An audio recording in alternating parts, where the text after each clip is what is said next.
of van life. I have a flat tire, and I had a feeling, and I'm on my way to this job that is in Pioneer. Pioneer is a small town. It's like going towards Jackson. You actually pass, I think, the Jackson Rancheria. So anyway, there's not a lot out here, and my tires are all pretty good except for one, which was halfway decent.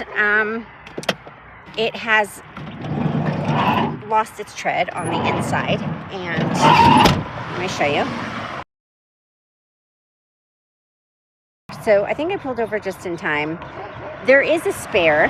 I'm gonna have to dig literally everything out of my van to get to the spare. Thankfully, I'm like 10 minutes from where I need to go for this job.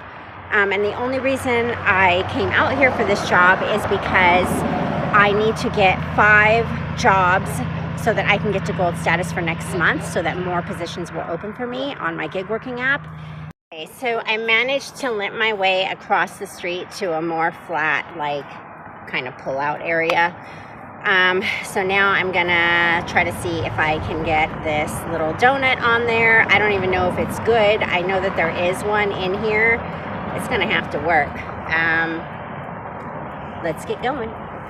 All right, so I had the spare on, and then it seemed like it had air, but I guess it didn't.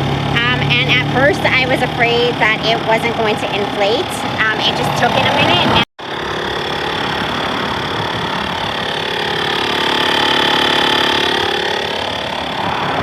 The compressor's done. I'm gonna get back on the road.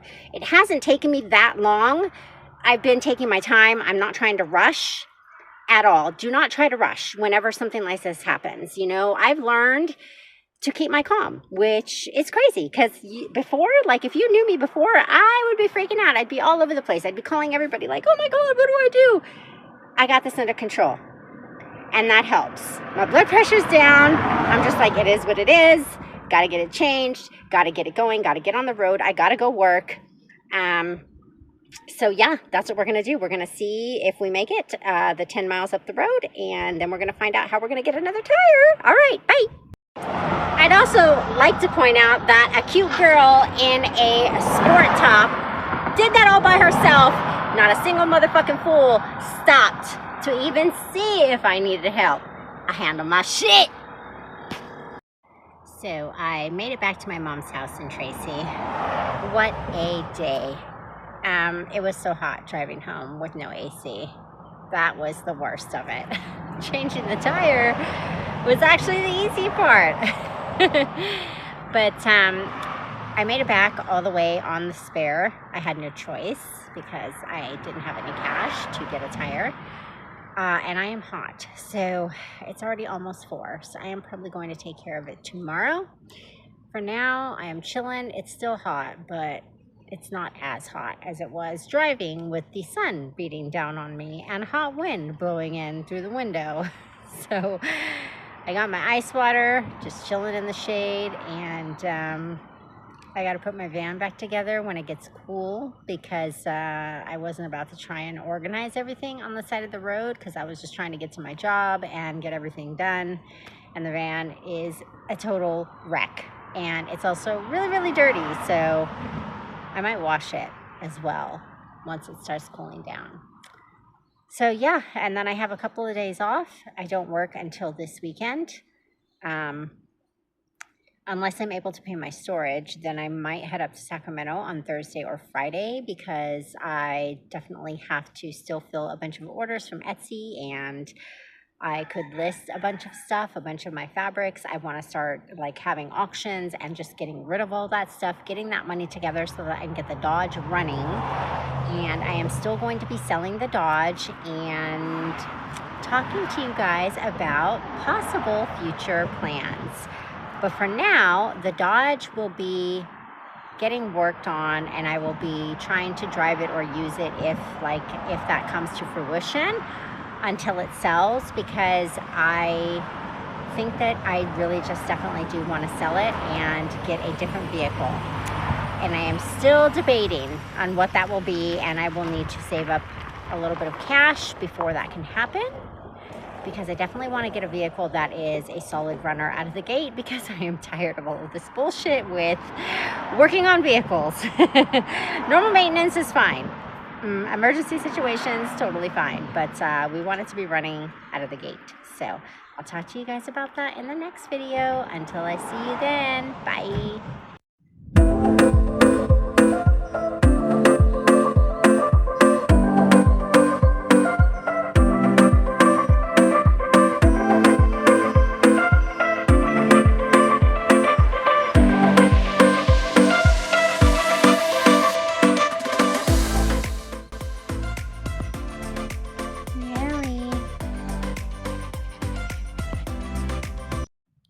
Hey everyone, welcome back to my channel. Today we are in Lathrop. We are off of the Moss Landing exit. I've never really explored over here. There's this man-made lake next to this community, and I was checking it out on the maps, and I just wanted to be somewhere where it was near water, because it's always cooler when you're near the water. Doesn't feel that much cooler right now, to be honest. We are dying. But of course, you know, we drove over here in the heat with no air conditioning in the van. It is, I think, almost 1 o'clock. And this park, to be honest, it has all these trees around the border, but they don't really provide any shade. So this little group of trees that we're under right now is the only set of trees for shade, which thankfully, right? Because as I look around, there's not really anything else. There's like a trail that goes that way. I don't know if it goes over underneath the Moss Landing Bridge or not, but they have a very tiny parking lot. So now, for future reference, I need to make sure I scope out parking situation. So there was nowhere to park. So we had to park like kind of this way-ish. I don't know. It's not that far, but there's like, you know, the side streets that go off. We had to park like right on the corner of one of the side streets, and we had to walk across. So definitely I need to put a wagon, or I need to get a doggy stroller. Probably a wagon would be a better bet, so that I can transport her plus all of this stuff. I have my little soft side ice chest with, you know, my drinks and my lunch, and I have a bottle of water for her. I have my bottle, my Yeti, which I typically keep filled with ice and put my drinks in, and I left that one in the van, so that's fine. Me and her will probably leave all of our stuff here and walk back over and grab it, because this is a relatively safe area. So we'll probably do that, but we're just gonna sit and we're gonna cool off for a minute. But yeah, it can be tough. And I have like a blanket, and if I were going to the beach and I had a beach umbrella, or I wanted to take like a larger cooler to have food for the day, it can be tough, because Nellie still is not really trained. You know, she's a house dog, so she's not terrible or anything, but she doesn't understand the commands, like to stay at my side, or to, you know, she understands sit and stay, but like she's limited, in other words. And I've been trying to work with her more, because as we venture out and we go into wilderness areas, for example, or places that would be dangerous for her to take off and go running. Like, for example, right now at the park, she's been doing really well with being off leash and staying in the area of where I'm at. So that is a good sign. She's learning, but it's still not, you know, we still have work to be done, but it is what it is. So yeah, we're gonna chill here for a couple of hours and try to relax. Maybe I can try to get a nap or something. Don't mind my hair. I look like a wreck.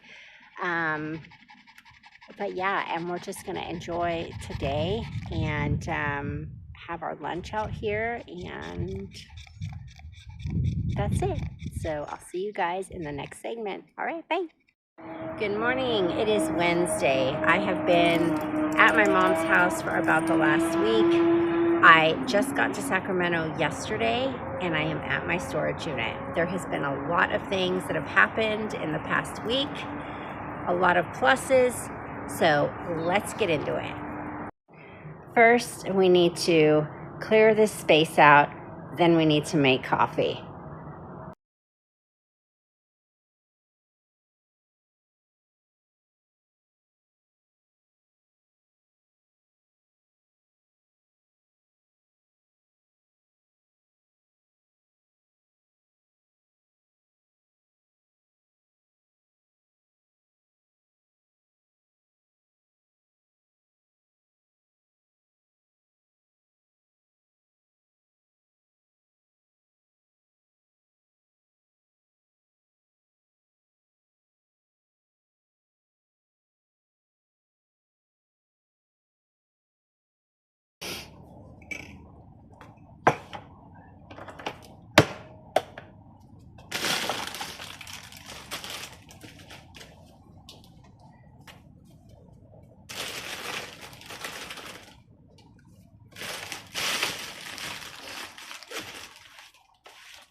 All right, welcome back. We have coffee so that now we can be awake, and I have a little pastry over here. I'm gonna eat some breakfast.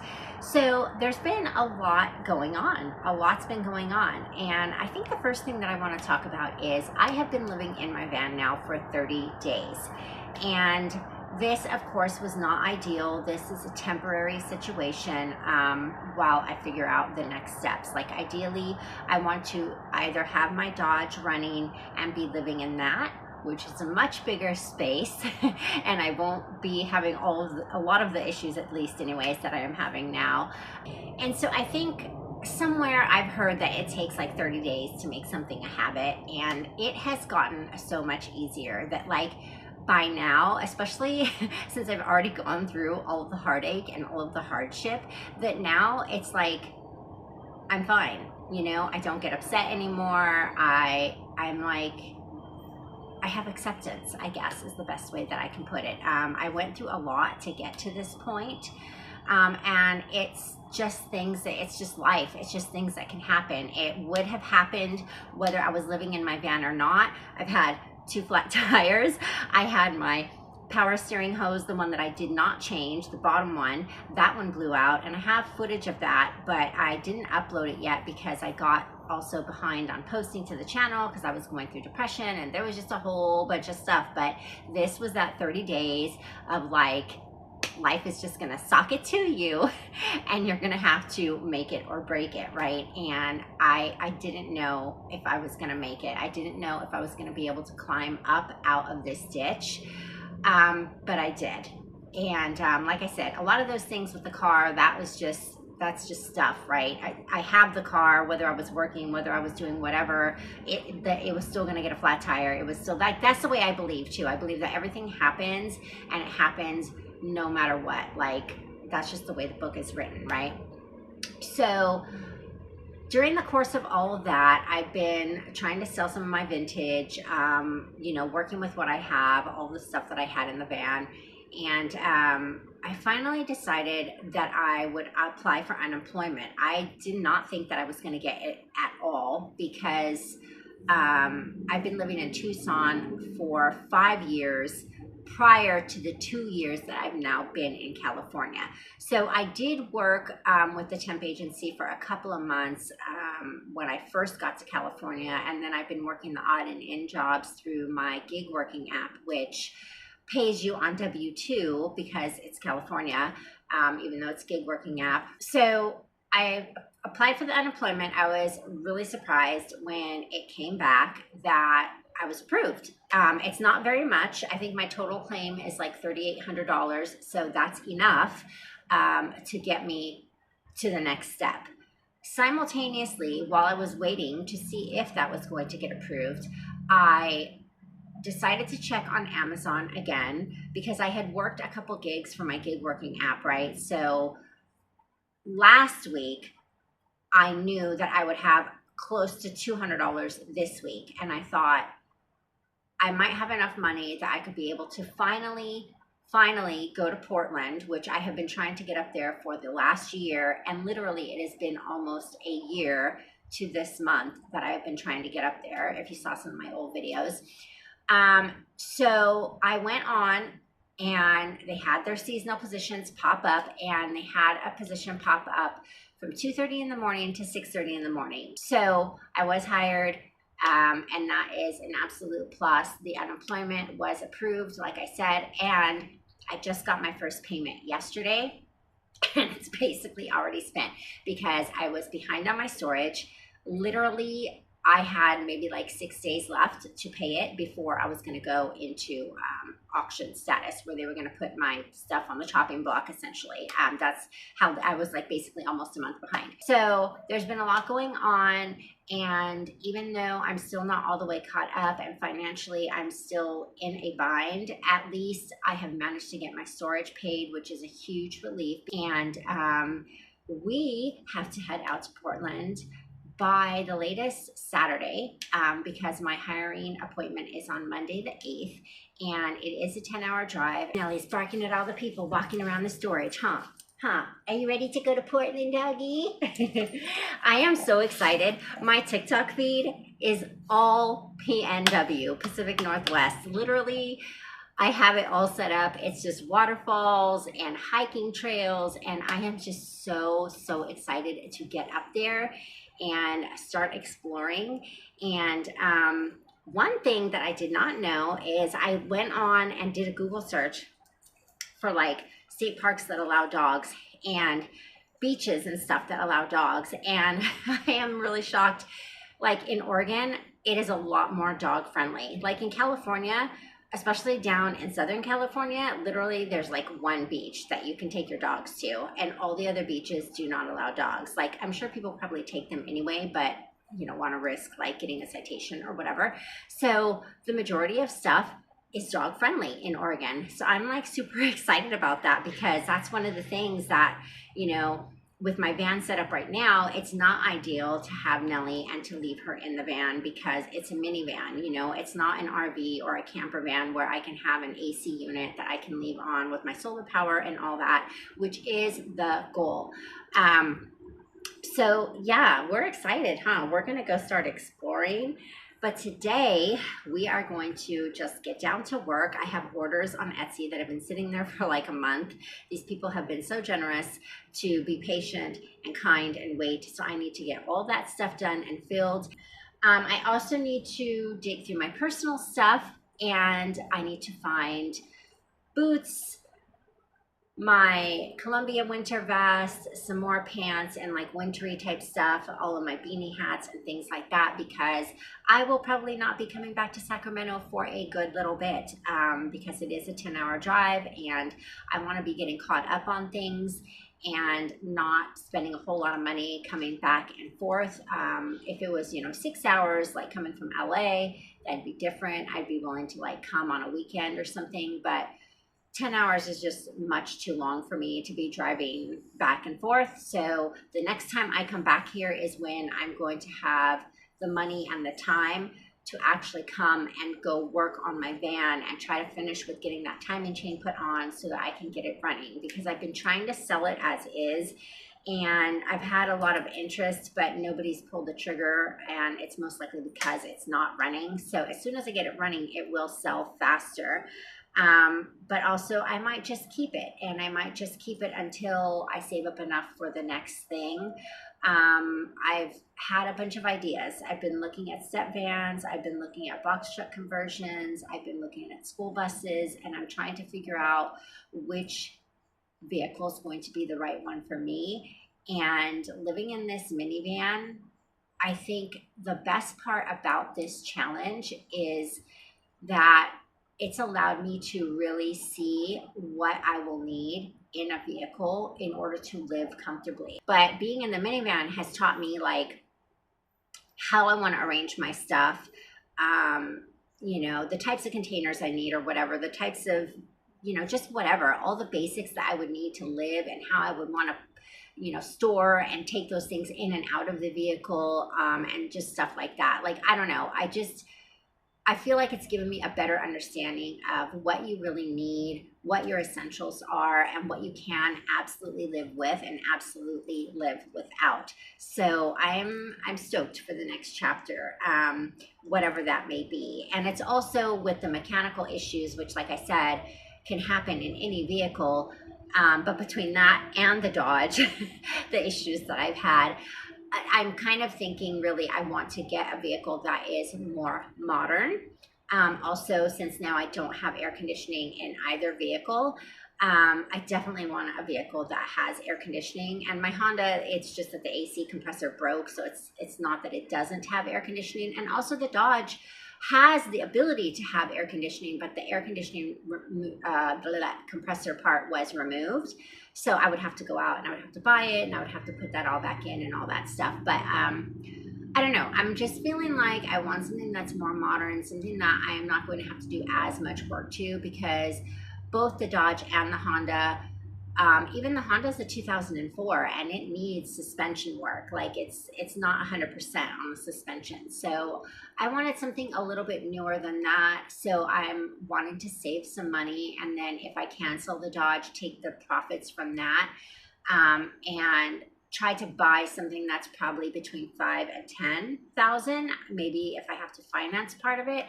Because I just want something with like a little bit lower miles and that's going to need less work out of the gate. Like all vehicles are going to need work. Obviously, I work on my own vehicles. I'm not afraid to do that.